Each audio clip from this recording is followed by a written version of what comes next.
Subscribe करंतु एबे हम चैनल को और प्रेस करंतु बेल आइकन को जहा द्वारा लेटेस्ट वीडियो रो नोटिफिकेशन आपन को सर्वप्रथम मिल जिवो। नमस्कार बंधुगण आपण मानन को हम यूट्यूब चैनल को स्वागत। बंधुगण सर्वप्रथम आपन को बहुत बहुत बधाई कारण स्वयं मां लक्ष्मी कृपा एबे आपन को ऊपर बरसिबा पई जाउछि। जदि विशेष भाव में आमे आपण मानन को कहिबू आगामी 13 दिन रे धनर देवी मां लक्ष्मी कृपारू बहुत भल भाव शुभ फल प्राप्त होगाकू जाउछि। धनलक्ष्मी प्राप्ति जोग राजयोग धन जोगर स्थापना आपणक पई बनिबो जेउथिपई ए आगामी 13 दिन रे जदि कहिबा आपणकर सुनारे सुहागा स्थिति आसीजिवो। एहा सहित खुशीर लुह आपणक आखिरे विशेष भाव में रहिबो नहीं। ए 13 दिन रे स्वयं मां लक्ष्मी आशीर्वाद बहुत ही बड़ धन लाभ होगाकू जाउछि। अनेक प्रकार लाभ मिलिबो धन लाभ मिलिबो बहुत बड़ बड़ खुशी खबर मिलिबो आ बड़ बड़ सफलता मध्य मिलिबो। एमिति कहंतु कि आपणक सफलतार पताका उड़ेबे समय एमिति स्थिति आसीबो। तो कौन से खुशी खबर रही केउ केउ जगार आपको धन लाभ हेबो संपूर्ण सठिक राशिफल आमे एबे आपण माननकु वीडियो रे कहिबू। तेणु वीडियो को आरंभ रु शेष पर्यंत पूरा देखंतु कारण वीडियो बहुत ही महत्वपूर्ण। वीडियो आरंभ करबा या पूर्व आपनको रिक्वेस्ट माता लक्ष्मी सच्चा भक्त होइतिले वीडियो को लाइक करंतु सच्चा दिल ले कमेंट बॉक्स रे जय मां लक्ष्मी बोली विशेष भाव में लिखि दियंतु जहा द्वारा मां लक्ष्मी कृपा आपनको प्राप्त हेबो। तो आसंतु जानिबा किपरि रहइबो मां लक्ष्मी आशीर्वाद रु आपणक पई विशेष भाव में आगामी ए 13 दिन रो स्थिति जदि विशेष भाव में आमे आपण माननको कहिबू कि फ्रेंड्स ज्योतिष शास्त्र अनुसार आपणक पई आगको आसुथबा दिन रे माता लक्ष्मी विशेष कृपा वर्षा हेबाकू जाउछि। आपणकर सबु दुखरु विशेष रूप से आजादी मिलिबो ता सहित आपणकर भाग्यर उदय हेबार विशेष रूप से जोग बनुछि। एहा सहित आपणकर ऊपर ए दिन रे विशेष भाव में धनर देवी माता लक्ष्मींकर अपार कृपा दृष्टि मध्य बनिकी रहिबो। जो कारण पई जदि कहिबा आपणकर जीवन पई आगको आसुथबा स्थिति धन संबंधित सबु प्रॉब्लम दूर मध्य हेबो। आपणकर कार्य क्षेत्र रे ए दिन रे विशेष भाव में अपार सफलता हासिल करिवे। माता लक्ष्मी कृपारू धन कमेइबार मार्ग रे आगको आसुथबा सबु बाधा विघ्न आपणकर दूर हेबो। आपणकर कार्य क्षेत्र रे तेजी गति रे आगको बढ़िबे। आपणक जीवन रे सबु बेले पैसार आगमन मध्य हेबो। आयर नुआ स्रोत मध्य आपणको प्राप्त हेबो। चाकरी पेशा व्यक्ति विशेषकर मध्य विशेष रूप से आय रे वृद्धि हेबा सहित पदोन्नति हेबार पूरा संभावना बनुछि। व्यापार रे मध्य विशेष रूप से आपणको अचानक धन लाभर जोग मध्य बनुछि। आकस्मिक धन लाभ हेबार विशेष रूप से प्रबल जोग ए दिन रे बनुछि। गृहस्थ जीवन रे सुख शांति बनिबो। ता सहित जदि कहिबा मां लक्ष्मी आपणको ऊपर विशेष रूप से ए दिन रे खुशी रहिबे आ आपणको ऊपर लगातार मां लक्ष्मींकर कृपा दृष्टि बनिकी रहिबो। से कारण पई जदि कहिबा आपणकर जहा भी कार्य काफी लंबा टाइम रो अटकी थिला एबे से सब कार्य बहुत ही सफलता पूर्वक पूरा हेबो। आपण काहाको पैसा उधार रे देइछंती तो सी मध्य आपणको आउ थरे पैसा फेरस्त करिवार संभावना रहिछि। एबे आपणको बहुत बड़ लाभ मिलिबार विशेष भाव में जोग बनुछि। एहा सहित कार्य स्थल रे मध्य आपण कठिन परिस्थिति रे समझदारी रे सह निर्णय मध्य नेबे। जीवन साथींकर भावना आपणकर दिल को छुईबो। बेरोजगार जातकों को मध्य विशेष भाव में रोजगार नुआ नुआ अवसर प्राप्त हेबो आउ तांकर सबु कार्य सुचारू आउ प्रगाढ़तार सह आगको बढ़िबो। अचानक धन लाभ मध्य आपणको होई पारे।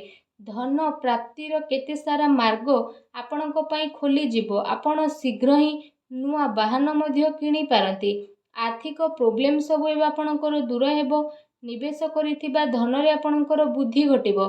कौनसी भूल बुझामणा दूर हेबार संभावना रहिछि। विशेष भाव में संतानक पई ए समय बहुत ही शुभदायक रहिबो। तांकर कार्य पद्धति रे सुधारता आसीबो। ता सहित फ्रेंड्स को सह कौनसी लंबा यात्रा रे आपणको जीवाको पड़ी पारे। ता सहित एबे आपण सबु क्षेत्र रे सफलता को प्राप्त करिवे एवं आपण दिन को 2 गुणा और राति को 4 गुणा करिके विशेष रूप से निज जीवन रे आगको बढ़िवे। आपणको द्वारा करा जाइथिबा परिश्रम रे आपणको सफलता मिलिबो। समाज रे आपणकर मान सम्मान बढ़िबो। स्वयं माता लक्ष्मी कृपारू आपणको आर्थिक स्थिति मध्य काफी मजबूत होई जिवो। व्यापार रे विशेष भाव में आपणको अचानक धन लाभ हेबो। ଏବଂ ଘରେ ସୁଖ ଶାନ୍ତିର ବାତାବରଣ ମଧ୍ୟ ବିଶେଷ ରୂପରେ ବନି ରହିବ। ଏହା ସହିତ ଆପଣମାନେ ବିଶେଷ ଭାବରେ ନିଜର ଉଗ୍ର ସ୍ୱଭାବରେ ସଂଯମତା ରଖନ୍ତୁ। ଏପରି କରିବା ଆପଣଙ୍କ ପାଇଁ ବହୁତ ହି ବେଷ୍ଟ ରହିବ। ତା ସହିତ ବିଶେଷ ରୂପରେ ଏ ଦିନରେ ଆପଣଙ୍କର ଜୀବନ ପୁରା ରୂପରେ ବଦଳିବ।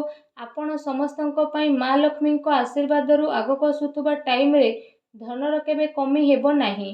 ଅଟକିଥିବା କାମକୁ ଆପଣ ବହୁତ ହି ସଫଳତାପୂର୍ବକ ପୁରା ମଧ୍ୟ କରିବେ। ଏ କ୍ଷେତ୍ରରେ ଆପଣଙ୍କର ଉନ୍ନତି ମଧ୍ୟ ଦେଖାଦେବ। ଆଉ ମନ ଆପଣଙ୍କର ପ୍ରସନ୍ନ ରହିବ। କାରବାର ସମ୍ବନ୍ଧିତ ଏ ଦିନରେ ଯାତ୍ରାର ଯୋଗ ମଧ୍ୟ ଆପଣଙ୍କ ପାଇଁ ରହିଛି। ଆଉ ଯାହା ଆପଣଙ୍କ ପାଇଁ ଅବଶ୍ୟ ହିଁ ଲାଭଦାୟକ ସିଦ୍ଧ ହେବ। ଏ ଟାଇମିଂରେ ଆପଣ କୌଣସି ଅନୁଭବୀ ଲୋକଙ୍କ ସମ୍ପର୍କରେ ମଧ୍ୟ ଆସିବେ, ଯିଏ ଲମ୍ବା ସମୟରେ ଆପଣଙ୍କର ସବୁ କାର୍ଯ୍ୟରେ ଆପଣଙ୍କୁ ସାହାଯ୍ୟ ସହଯୋଗ ପ୍ରଦାନ କରିବେ। ଏହାଦ୍ୱାରା ଆପଣଙ୍କୁ ସକାରାତ୍ମକ ପରିଣାମ ପ୍ରାପ୍ତ ହେବ। ବୈବାହିକ ଜୀବନରେ କିଛି ଭଲ କରିବାର ବିଶେଷ ଭାବରେ ଏ ଦିନରେ ଆପଣ ପ୍ରୟାସ ମଧ୍ୟ କରିପାରନ୍ତି। ବିକାଶର ସମ୍ଭାବନା ମଧ୍ୟ ଏ ଦିନରେ ରହିବ। ଶାରୀରିକ ଗତିବିଧି ବିଶେଷ ରୂପରେ ଏ ଦିନରେ ଆପଣଙ୍କର କାଫି ଭଲ ରହିବ। ଏହା ସହିତ ଏ ଦିନରେ ଆପଣଙ୍କୁ କୌଣସି ଦୂର ଯାତ୍ରାର ସ୍ଥିତି ମଧ୍ୟ ବିଶେଷ ଭାବରେ ବନୁଅଛି। ତା ସହିତ ଲମ୍ବା ଟାଇମିଂରୁ ଅଟକିଥିବା କୌଣସି ବଡ଼ କାର୍ଯ୍ୟ ବିଶେଷ ଭାବରେ ମା ଲକ୍ଷ୍ମୀଙ୍କ ଆଶୀର୍ବାଦରୁ ଆପଣଙ୍କୁ ପ୍ରାପ୍ତ ମଧ୍ୟ ହୋଇଯିବ। ପିଲାଙ୍କ ପ୍ରତି ବିଶେଷ ଭାବରେ ଟିକେ ଧ୍ୟାନ ଦେବାର ଜରୁରତ ମଧ୍ୟ ଆପଣଙ୍କ ପାଇଁ ରହିଛି। ଏହା ସହିତ ବିଶେଷ ଭାବରେ ଯଦି କହିବା ଏ ଦିନର ସ୍ଥିତି ଆପଣଙ୍କ ପାଇଁ ବହୁତ ଭଲ ରହିବ। ସଚ୍ଚା ପ୍ୟାର ଏ ଦିନରେ ଆପଣଙ୍କୁ ୱାପସ ମଧ୍ୟ ମିଳିବ। କାମ କାର୍ଯ୍ୟର ଉର୍ଜାରେ ସମୟ ଏ ଦିନ ଆପଣଙ୍କ ପାଇଁ କାଫି ବେହତରିନ ସାବ୍ୟସ୍ତ ମଧ୍ୟ ହେବ। ତା ସହିତ ଫ୍ରେଣ୍ଡସ୍, ଧାର୍ମିକ କାର୍ଯ୍ୟ ବହୁତ ହି ଭଲ ଭାବରେ ହୋଇକି ଏ ଦିନରେ ଆପଣଙ୍କୁ ଶୁଭ ଫଳ ମିଳିବ। କିଛି ପରିସ୍ଥିତିକୁ ବୁଝିବା ଆପଣଙ୍କ ପାଇଁ ବହୁତ ହି ଜରୁରୀ ସାବ୍ୟସ୍ତ ମଧ୍ୟ ହୋଇଯିବ। ତା ସହିତ ଯଦି କହିବା ନୂଆ ବ୍ୟାପାରର ବିଚାର ଯାହା ଆପଣ ଭାବିଥିଲେ, ତ ଏବେ ସେ ସବୁରୁ ମା ଲକ୍ଷ୍ମୀଙ୍କ ଆଶୀର୍ବାଦରୁ ଆପଣଙ୍କୁ ଶୁଭ ଫଳ ପ୍ରାପ୍ତ ହେବ। ଆପଣ ଆପଣଙ୍କର ନିଜର ବ୍ୟବସାୟ ଆରମ୍ଭ କରିବା ପାଇଁ ମଧ୍ୟ ଚେଷ୍ଟା କରିପାରନ୍ତି। ପ୍ରତିଟି ସ୍ଥିତିରେ କିଛି ନୂଆ କରିବା ପାଇଁ ଭଲ ସ୍ଥିତି ଏହା ରହିବ। ଲଭ୍ ପାର୍ଟନରଙ୍କ ଭିତରେ ପ୍ରେମ ସମ୍ବନ୍ଧ ଆହୁରି ଅଧିକ ମଧୁର ରହିବ। ଛୋଟ ଭାଇ ଭଉଣୀଙ୍କ ଭିତରେ ପ୍ରେମ ସମ୍ବନ୍ଧ ଆପଣଙ୍କର ମଜବୁତ ରହିବ ଏବଂ ସମାଜରେ ଆପଣଙ୍କର ମାନ ସମ୍ମାନ ମଧ୍ୟ ବଢ଼ିବ। ତା ସହିତ ଏ ଦିନର ସମ୍ଭାବନା ରହିଛି କି ଆପଣ ଆପଣଙ୍କର ନୂଆ ବ୍ୟାପାର ପାଇଁ ପର୍ଯ୍ୟାପ୍ତ ଧନକୁ ସଞ୍ଚୟ କରିବାରେ ସକ୍ଷମ ହେବେ।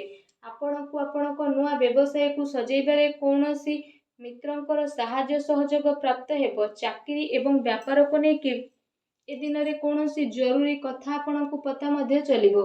ଆଉ ଏହା ଆପଣଙ୍କ ପାଇଁ ବହୁତ ଭଲ ରହିବ। ମା ଲକ୍ଷ୍ମୀଙ୍କ ଆଶୀର୍ବାଦରୁ ଆଗକୁ ଆସୁଥିବା ସମୟ ବହୁତ ହି ଶୁଭ ରହିବ। ଏ ସମୟରେ ଆପଣ ଆପଣଙ୍କର କାର୍ଯ୍ୟ କ୍ଷେତ୍ରରେ ଯେତେ ଅଧିକ ପରିଶ୍ରମ କରିବେ ସେତେ ହିଁ ଅଧିକ ଆପଣଙ୍କୁ ଫାଇଦା ମିଳିବ। ଆଉ ଯାହାଦ୍ୱାରା ଆପଣଙ୍କ ମନ ବହୁତ ହି ପ୍ରସନ୍ନ ରହିବ। କହିବା ଆଦୌ ବି ଭୁଲ ହେବ ନାହିଁ, ମା ଲକ୍ଷ୍ମୀଙ୍କ ଆଶୀର୍ବାଦରୁ ବିଶେଷ ଭାବରେ ଆପଣଙ୍କ ପାଇଁ ଆଗକୁ ଆସୁଥିବା ଟାଇମ୍ ବହୁତ ହି ଭଲ ଟାଇମ୍ ରହିବାକୁ ଯାଉଛି।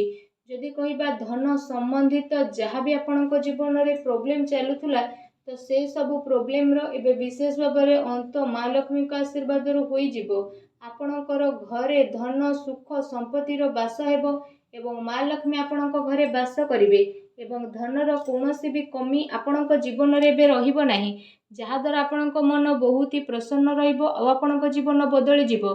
ମା ଲକ୍ଷ୍ମୀଙ୍କ ଆଶୀର୍ବାଦ ଆପଣଙ୍କୁ ପ୍ରାପ୍ତ ହେଉ। ସଚ୍ଚା ଦିଲରେ କମେଣ୍ଟ ବକ୍ସରେ ଜୟ ମା ଲକ୍ଷ୍ମୀ ବୋଲି ଅବଶ୍ୟ ଲେଖନ୍ତୁ ଆଉ ଭିଡ଼ିଓକୁ ଲାଇକ୍ କରିବାକୁ ଆଦୌ ବି ଭୁଲନ୍ତୁ ନାହିଁ। ଧନ୍ୟବାଦ।